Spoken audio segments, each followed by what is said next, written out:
Sige ma'am, kain.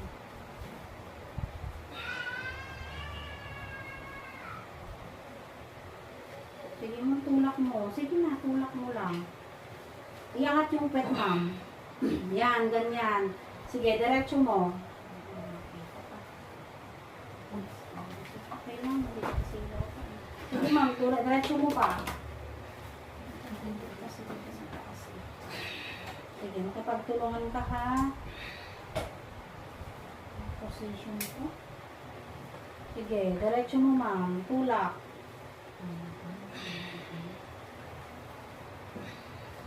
Sige, pahinga. Gusto mong taas ng konti o sakto lang sa'yo yung ganyan? Ayan, sige.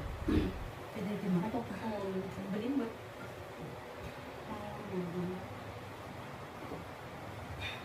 Hagaan mo ma'am ha.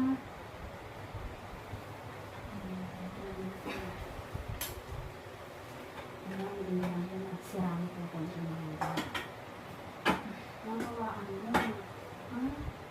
Kasi tikom kasi ma'am, nag-ilabas yung hangin.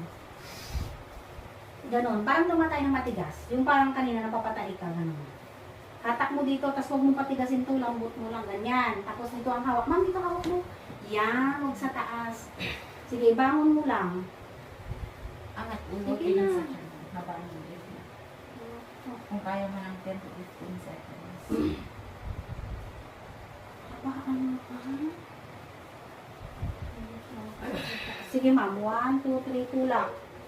May sakit pa ba? Ay, huwag pumili ng walang sakit. Tanggalin nga natin yung gabi sa iulak.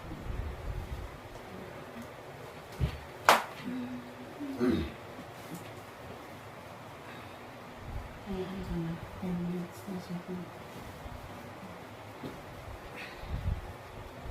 Sige na, nilagay mo lang kayo. Oxygen mo na lang. Kasi wala na siyang pamilya ko na. Inulak mo. Para lang kay baby mo yan, ma'am, ha?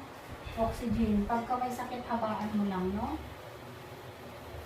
Iba mo ang ulo, tingin sa tiyan. Kaya tulog pang baby mo.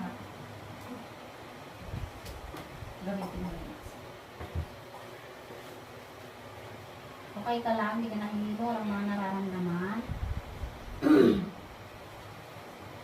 Huwag masyadong malikot yung pet mo, yung iangat lang bang pag may sakit, ha? Ang stop yung server na ano.